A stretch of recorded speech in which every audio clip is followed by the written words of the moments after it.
ఎక్కడ్రా ఆ డాడీ వస్తున్నా. రోజు 5 నిమిషాలను మాట్లాడాలంటేనే గుద్ద చిరుగుతుంది. ఈరోజు ఏకంగా 3 గంటలు సినిమా చూద్దామంటాడేంటి? హప్పిద్దా? ఏ సినిమా పెడతాండు? ఓపెన్ ఏంది ఓపెన్ అయ్యమరా? ఓడి అమ్మ, మా అయ్య కూడా నోలన్ మా ఫ్యానా? అజ్మూమెంట్ డాడీ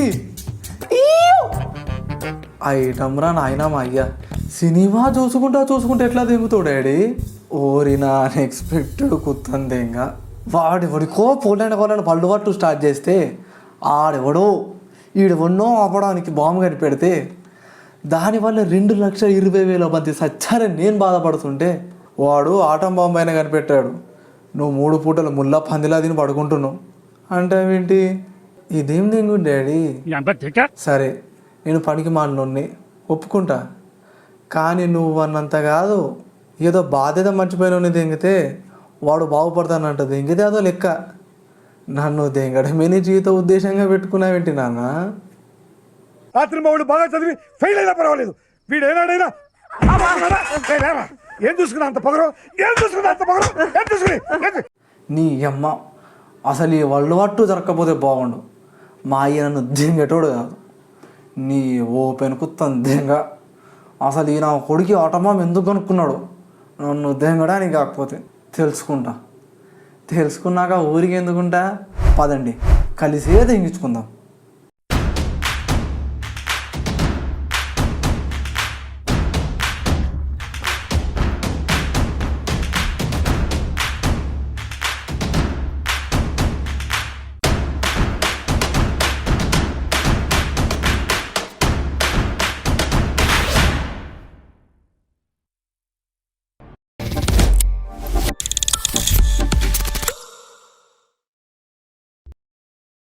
కృష్ణుడు కురుక్షేత్రాన్ని ఎలా జరిపించాడో తెలుసుకోవాలంటే అసలు ఎందుకు జరిపించాల్సి వచ్చిందో తెలియాలి. ఎందుకంటే కారణం లేకుండా ఏ రణం జరగదు. అలా జరిగింది చరిత్రకు గుర్తుండదు. ప్రతి ఇంధనం మండుతుంది, నిప్పు రవ్వ కావాలంతే.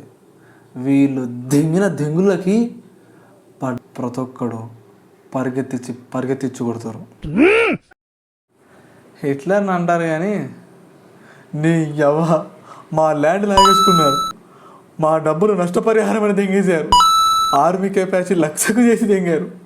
ఇంకేముందిరా మా దగ్గర? వెళ్ళి పడితే ముడ్డ కూడా అలారా. పక్కింటికి నిప్పు పెట్టే ముందు మన ఇంటికి నీళ్లు కొట్టుకోవాలి. ఇది మన హిట్లర్ బాబాయ్కి బాగా తెలుసు. అందుకే నాజీ పార్టీ వచ్చింది.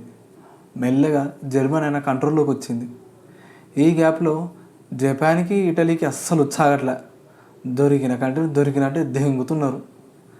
సరే ఇది పక్కన పెట్టు. ఆ లంగా లీగ్ ఆఫ్ నేషన్స్ ఫామ్ అయ్యి ఏమన్నా పీక్తుందా? ఏం లేదు, లోపలంతా డొల్లా. ఇదంతా ఇట్లా ఉంటే హిట్లర్ బాబాయ్ ఏం చేశాడు? రష్యా అదే యుఎస్ఎస్ఆర్ దగ్గరికి వెళ్ళి నన్ను నువ్వు దెంగకు, నేను నిన్ను దెంగను, ఇద్దరం జాతిని దెంగుదాం అని డిసైడ్ చేసుకున్నారు. అది సీక్రెట్గా. హిట్లర్ ఇంకా బేఫిగర్గా పోలాండ్ని దెంగుదామని సిద్ధమయ్యాడు.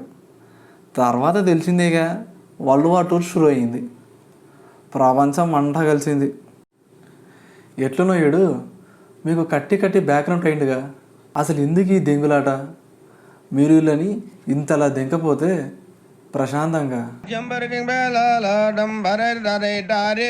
అని ఉండేటోళ్ళు కదరా. లేదంటే ఈ పెద్ద మనిషి ఈ పనిని కొంచెం ముందే చేసుండే అప్పుడన్నా ఈ హిట్లర్ జర్మనీ బారి నుంచి మీరు బతికి బట్టగట్టేటోళ్ళు. గుడికి దేవుడు పుట్టిస్తేనే పుట్టిండా మనిషి? ఎవరన్నా దెంగితే పుట్టిండా? లంజోడుకు అట్లా మాట్లాడడానికి పాపం కదరా. వీడిని దెంగి బాంబు కనిపెట్టించారు. అదే ఈ వారు గీరు అని దెంకపోతే వీడు ప్రయోజకుడై న్యూక్లియర్ బాంబు బదులు ఒక న్యూక్లియర్ ఫ్యూజన్ రియాక్షన్ కనిపెడితే ఆ ఎనర్జీతో చల్లగా బతికేటోళ్ళం. ఒక బాంబు పడితేనే హీరోషిమా నాగసాకి కొట్టుకుపోయాయి. అదే 9 లక్షల బాంబులు పడితే ఎట్లా ఉంటుంది? పైన ఐకాస్ట్లో లింక్. రే ఇది టెలిగ్రామ్ కాదురా. అసలు హైమన్ని పాడు చేశారనుకుంటాం కానీ స్కాట్లాండ్ అనే ఊర్లో ఉన్న పెద్ద మనిషి పాపం రోగిస్టోళ్ళకి ఇన్ఫెక్షన్ ఆపడానికి యాంటీబయాటిక్స్ కనిపెడితే ఈ నా కొడుకులు యుద్ధంలో కాళ్ళు చేతులు నరుక్కొని మరి వీళ్ళ కోసమే వాడ తయారు చేసినట్టు వాడారు. ఏం వాడకవయ్యా? అబ్బో బాగా వాడుతున్నావు కదా. ఉన్న టెక్నిక్స్ వాడారా సరే అంటే కాదు, కొత్తగా కనిపెట్టారు. ఎట్లా అంటే రక్తాలు దిందించారుగా, మరి మళ్ళీ ఎక్కించుకోవాలిగా, అంతేగా అంతేగా. దానికి మళ్ళీ బాబెలను తెంగి బ్లడ్ ట్రాన్స్మిషన్ కనిపెట్టారు. మందులకి మాత్రమే బాబెలను వాడితే ఒక లెక్క. పత్తి బట్టలు చినిపోతున్నాయని నైలాను రేయాన్ బట్టలని కనిపెట్టించి కుట్టుకొని మరీ వాడారు. బొమ్మిడిపోయే మాట ఏంటంటే మన మావ తయారు చేసినట్టుగా విచ్చలు విడిగా ఫ్లైట్లో వాడి దెంగుతున్నాం, కానీ ఎవడు కనిపెట్టిండంటే రైట్ బ్రదర్స్ అంటారు. కానీ నిజాన్ని కనిపెట్టింది వాళ్ళే అయినా విచ్చలు విడిగా డెవలప్ చేసింది ఈ టైంలోనే. ఎట్లరా అంటే ఒక చిన్న పిట్ట కథ చెప్తా విను. పూర్వం ఈయన కొడుకులో యుద్ధం చేయాలని దూలెక్కిన తర్వాత భూమి మీద కొట్టుకున్నారు, దూల దగ్గర నీళ్ళ మీద కొట్టుకున్నారు, అయినా దగ్గర. అప్పుడు ఏం చేద్దాం రా అని అనిపిస్తే గాల్లో కొట్టుకోవడానికి మళ్ళీ పాపం ఆ సైంటిస్ట్ బాబులను దెంగితే వాళ్ళు జెట్ ఎయిర్ క్రాఫ్ట్ కనిపెట్టారు. మెల్లగా యుద్ధాలు అయినాక మనం యూజ్ చేయడం స్టార్ట్ చేసి ఇప్పుడు గాల్లో కూడా ఎయిర్ ట్రాఫిక్ చేసి దిగుతున్నాం. ఇట్లనే నువ్వు ఫర్ గ్రాంటెడ్ తీసుకుని మన missile technology, air defence and target ట్రాకింగ్కి వాడే రేడార్ టెక్, ఎక్కువ మాట్లాడితే జర్మనీ వాళ్ళు తయారు చేసిన వీడు రాకెట్స్ కూడా యుద్ధాల వల్లనే వచ్చినాయి. ఇయే కాదు, నీ అమీర్పేటలో దెంగించుకుని ప్రతి నిరుద్యోగి ఇప్పుడు ఆలోచిస్తున్నా కి బేస్ పడింది కూడా ఈ వరల్డ్ వార్ 2లోనే. ఎట్లా ఎట్లా అంటామేంది మావా, మనలాగా ఇంటర్నెట్ వచ్చిందని బిట్లు చూడకుండా ఎన్క్రిప్షన్ అండ్ డీక్రిప్షన్ కోసం కోడ్ డీకోడింగ్ కంప్యూటర్ తయారు చేశారులే. ఈ వరల్డ్ వార్ 2 జరగకపోయినా ఈ నా కొడుకులు కొట్టుకునే చచ్చేటోళ్ళు.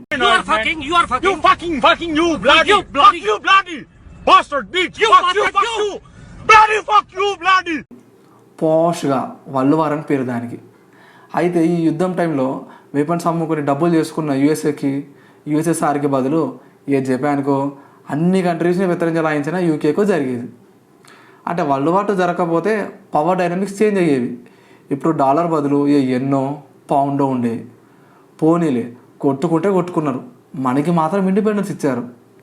ఎట్లా అంటే అప్పట్లో యూకేకి ఆర్మీ లేక మనం వాళ్ళకి సపోర్ట్ చేస్తే వదిలి దెంగుతా అన్నారు, అన్నట్టే వదిలి దెంగారని తెలిసిందేగా.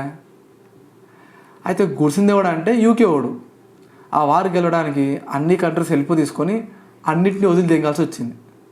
అయినా వాడికేం నష్టం జరిగిందిలే, అన్నింటినీ చీకి టెంక మాత్రం వదిలాడు. వరల్డ్ వార్ 2 అప్రాక్స్ $1 ట్రిలియన్ నీళ్లు తాగినట్టు కూడా కాదు, గాలి పీల్చినట్టుగా వాడారు. దాని వాల్యూ ఇప్పుడు $13.5 ట్రిలియన్. అదే డబ్బు ఇంకా దేంట్లో పెట్టినా ఇప్పుడు బాగుపడేటోళ్ళు. నేను చెప్పేది ఏంటంటే ఒకటి పిచ్చికి వాల్యూ ఇన్ని లక్షల కోట్లు కావద్దు. లాస్ట్కి ముగించే ముందు లైఫ్ మీకు పిచ్చోడే ఛాన్స్ చేస్తే ఎలాన్ మస్క్ అవ్వండి, కానీ అడాల్ఫ్ హిట్లర్ కాదు. నా బతుకు అంతే, మా అయ్య నన్ను దెంగుతూనే ఉంటాడు, నేనేమో నేను దెంగుతూనే ఉంటాను.